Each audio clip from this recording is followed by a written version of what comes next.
You keep pushing, you grind, you force, and still nothing moves.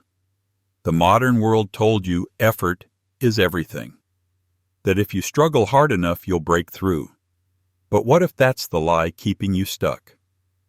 In feudal Japan, a young warrior named Haru trained with every ounce of strength he had but still failed, until an old monk made him cross a bridge in a storm. And halfway across, Haru realized something his muscles could never teach him. The river doesn't move by effort. It moves by alignment. This isn't a story about trying harder. It's about stopping the fight inside your own mind. Today, the more you brace, the more you sink. But the samurai who mastered Wu Wei effortless action learned that true strength begins when resistance ends.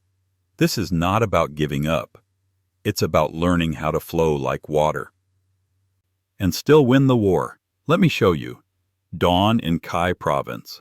The mist spills down the mountains like an old man's breath. The air is cold, the kind that silences thought. And I stand before a narrow rope bridge, swaying over a roaring gorge. I once believed strength meant effort, gritting teeth, holding firm, never yielding. But the river below taught me otherwise. It never stopped me.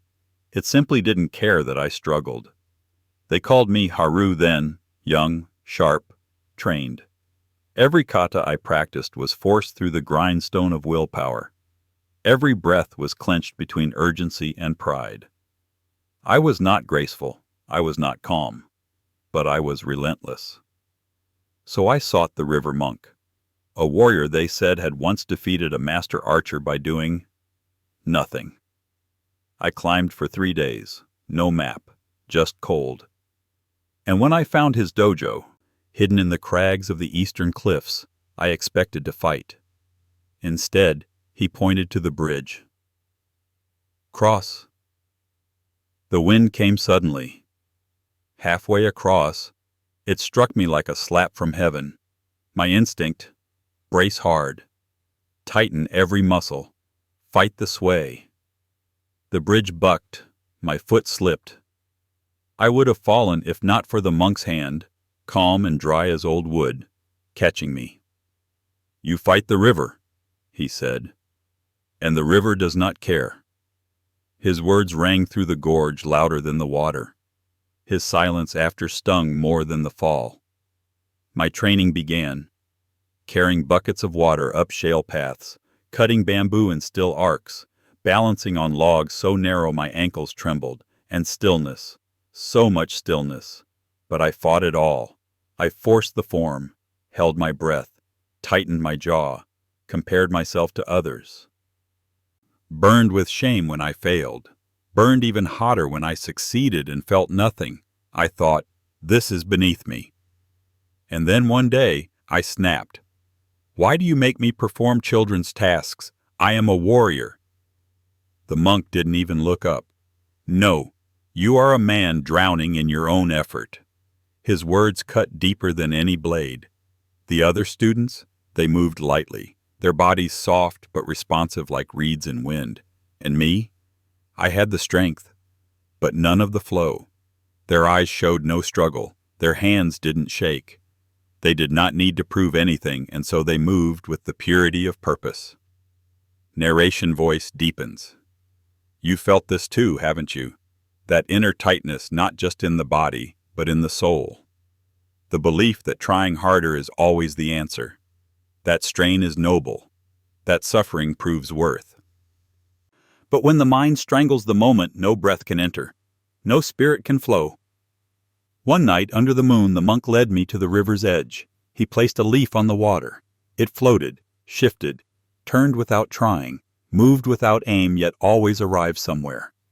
This, he said, is power without force. He pressed his palm into the current. The water yielded instantly, then returned to stillness. No resistance, no trauma. The rigid breaks, the soft survives. That night he revealed what he called the 3 principles of Samurai Wu Wei. Yielding, stop opposing reality. Flow, meet the moment, not your idea of the moment. Non-striving. Do without trying to control the outcome. So my training began again not to conquer, but to release. Balancing not by tensing, but by sensing. Drawing the sword not by snapping, but by breathing. Writing kanji with soft wrists. Listening to the river, copying its spirals with my arms. Even in meditation, I stopped chasing silence. Instead, I let stillness find me. But even as my form softened, my ego whispered, I want mastery. I want it now. The monk said nothing. But the river said everything. Water never hurries, and yet it carves stone. Small breakthroughs came. A cut that moved on its own. A stance that didn't collapse. A moment where breath, motion, and intention aligned like stars. And in those moments, I disappeared. There was only the sword, the flow, the now. Then the storm came. Thunder cracked like breaking bone. Winds roared through the pines. The bridge thrashed in the gorge like a wounded dragon. The monk appeared wordless and pointed. Tonight, we see if you fight the river, or become it. I stepped onto the bridge again. My body wanted to brace, to grip, to resist. But I remembered the leaf, the palm in the water, the soft wrists. The bridge swayed and I swayed. The wind pushed and I moved with it. Not against, never against. I exhaled, I flowed, and before I knew it, I was across. Not because the storm changed, not because the bridge changed, but because I did. The monk nodded once. Now, you can begin. At dawn, the monk gave me a wooden sword. 1 kata, he said, 0 wasted motion. I moved, no tension, no thought. Every breath birthed a cut, every motion a falling leaf. The sword guided me, not the other way around. From the distance a younger monk whispered, His blade, it moves like water. The river monk bowed. Water does not conquer by strength. It conquers by alignment. I bowed back. Wu Wei was no longer something I practiced. It had become something I was. And now, the path shifts to you. You live in a different age. There are no bamboo groves, no rope bridges, no ancient masters with river voices. But the struggle is the same. You wake each morning and fight yourself. To be productive. To be disciplined. To appear confident. To force motivation. To grip outcomes. You force. You brace. You grind. But hear this now. Water is not strong because it resists. Water is strong because it never resists the shape of the moment. So when you work, work with ease. Stop pushing against the task. Enter it like a current. When hardship strikes, soften. Tension is resistance to reality, and resistance is the cause of suffering. When you pursue a goal, release your grip. Act fully, let go entirely. And when life shifts, move with it. Adaptation is not weakness. It is the highest form of strength. Let your discipline come from alignment, not pressure. Let your power come from presence, not performance. Let your movement come from breath, not from bracing.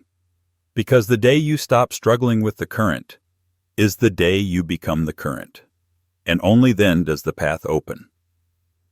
Where in your life do you fight the river the hardest? What part of you still believes struggle makes you worthy? And what would happen if you simply let go? If this story resonated with you, like this video, subscribe, press the bell, and share it with someone walking their own warrior path. Our other stories should be appearing on your screen. Now watch them next. And I'll see you tomorrow at the same time with a brand new video.